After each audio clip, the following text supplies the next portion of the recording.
नेपालको राष्ट्रिय बजेट यो शब्द सुन्ने बित्तिकै अलिकति जटिल लाग्न सक्छ होइन त? तर सोच्नुहोस् त, यसले हामी सबैको जीवनमा सिधा असर पार्छ। ल, आज हामी यही पुरै प्रक्रियालाई एकदमै सरल बनाएर बुझ्ने कोसिस गरौँ है। एउटा कुरा सोचौँ त, एउटा पुरै देशले, मतलब सिङ्गो देशले आफ्नो पैसा कहाँ खर्च गर्ने भनेर कसरी निर्णय गर्छ होला?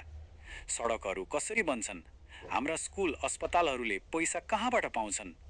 हो, यी सबै प्रश्नको जवाफ एउटै ठाउँमा लुकेको हुन्छ, राष्ट्रिय बजेटमा।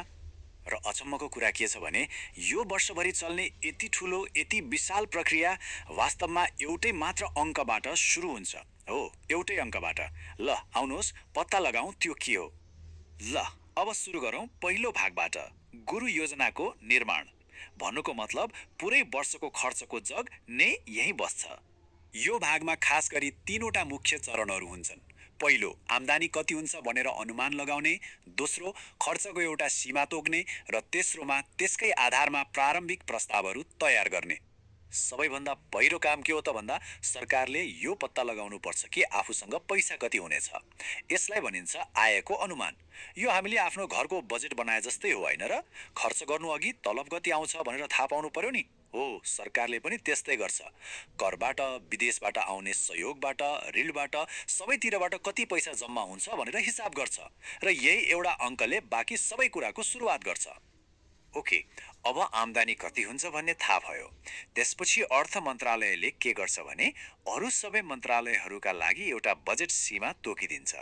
मतलब कसले कतैसम्म खर्च गर्न पाउँछ भनेर। यो एकदमै एकदमै महत्त्वपूर्ण छ, किनभने यसले देशले आफ्नो आम्दानी भन्दा बढी खर्च नगरोस् भन्ने कुरा सुनिश्चित गर्छ। एक किसिमले भन्दा देशलाई आफ्नो गच्छे अनुसार चलाउने काम हो यो। ल, अब हरेक मन्त्रालयलाई आफ्नो खर्चको सीमा थाहा भयो। त्यसपछि के हुन्छ? स्वास्थ्य मन्त्रालय, शिक्षा मन्त्रालय, भौतिक पूर्वाधार मन्त्रालय सबैले आफ्नो विस्तृत बजेट प्रस्ताव तयार गर्छन्। यही हो बजेट तयारीको चरण। यहाँ उनीहरूले भन्छन् हाम्रा प्राथमिकताहरू यी हुन् र हामीलाई दिएको पैसा हामी यसरी प्रयोग गर्ने योजनामा छौँ। ल त, सबै मन्त्रालयका प्रस्तावहरू तयार भए अब के हुन्छ त? अब आउँछ दोस्रो भाग, जहाँ हामी हेर्छौँ कि यी प्रस्तावहरू कसरी एउटा कानुन बन्छन्। यो भागमा मुख्यतया दुईवटा चरण छन्। पहिलो, विस्तृत छलफल र समीक्षा, र दोस्रो, अन्तिम स्वीकृति। अब छलफल तथा पुनरावलोकनको चरणमा के हुन्छ भने सबै मन्त्रालयबाट आएका प्रस्तावहरूलाई एकदमै ध्यान दिएर जाँचिन्छ। यहाँ सोधिने मुख्य प्रश्न हो, के यी योजनाहरू देशको समग्र लक्ष्यसँग मिल्छन् त? यो किन महत्त्वपूर्ण छ भने यसले सबै मन्त्रालयहरू एउटै दिशामा, एउटै राष्ट्रिय उद्देश्यका लागि काम गरिरहेका छन् भन्ने पक्का गर्छ।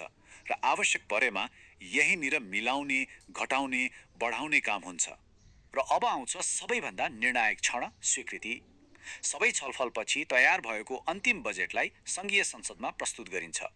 त्यहाँ चर्को बहस हुन्छ, छलफल हुन्छ र अन्तमा मतदान हुन्छ। र एकपटक संसदबाट पारित भयो कि त्यो अब कागजको योजना मात्र रहँदैन, त्यो देशको कानुन बन्छ। ल, कानुन त बन्यो। अब के?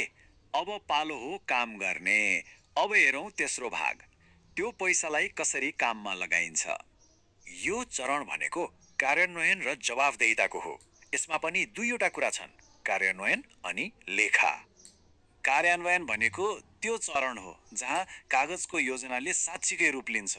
सरकारी निकायहरूले अब पैसा खर्च गर्न थाल्छन्। हो, त्यही सडक बनाउने, स्कुललाई पैसा दिने, स्वास्थ्य कार्यक्रम सुरु गर्ने काम सबै यही चरणमा हुन्छ। बजेटको वास्तविक असर देखिने भनेकै यही हो। तर खर्च गरेर मात्र भएन, हिसाब किताब पनि त चाहियो होइन? हो, त्यही भएर लेखा राख्ने चरण एकदमै महत्त्वपूर्ण छ। यसले के सुनिश्चित गर्छ भने खर्च भएको हरेक पैसाको रेकर्ड राखियोस्। यस्तो व्यवस्थित रेकर्डले नै सरकारलाई पारदर्शी र जनताप्रति जवाफदेही बनाउँछ। पैसा त खर्च भयो, हिसाब पनि राखियो, तर के त्यो पैसा सही ठाउँमा सही तरिकाले खर्च भयो त? हो, यही प्रश्नले हामीलाई अन्तिम र सायद सबैभन्दा महत्त्वपूर्ण भागमा पुर्याउँछ, परिणामहरूको जाँच। यो अन्तिम चरणमा दुई फरक फरक प्रश्नहरू सोधिन्छन्। पहिलो हो लेखा परीक्षण। यसले सोध्छ के पैसा नियम अनुसार कानुनी रूपमा खर्च भयो?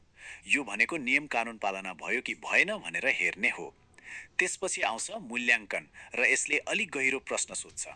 ठिक छ, पैसा खर्च भयो, तर के खर्चले सोचेको जस्तो काम गर्यो त?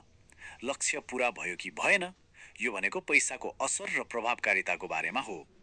हो, यसरी नै एउटै अङ्क अर्थात् अनुमानित आयबाट सुरु भएको यात्रा पैसा खर्च भएपछिको असरको मूल्याङ्कनसम्म आएर पुरा हुन्छ। यो पुरै बजेटको एक चक्र हो र यो वर्षको मूल्याङ्कनबाट जे कुरा सिकिन्छ त्यसैले अर्को वर्षको योजनालाई बाटो देखाउँछ र यसले एउटा महत्त्वपूर्ण प्रश्न पनि खडा गर्छ। अब अर्को बजेटका लागि हाम्रो राष्ट्रको सबैभन्दा ठूलो प्राथमिकता के हुनुपर्छ होला?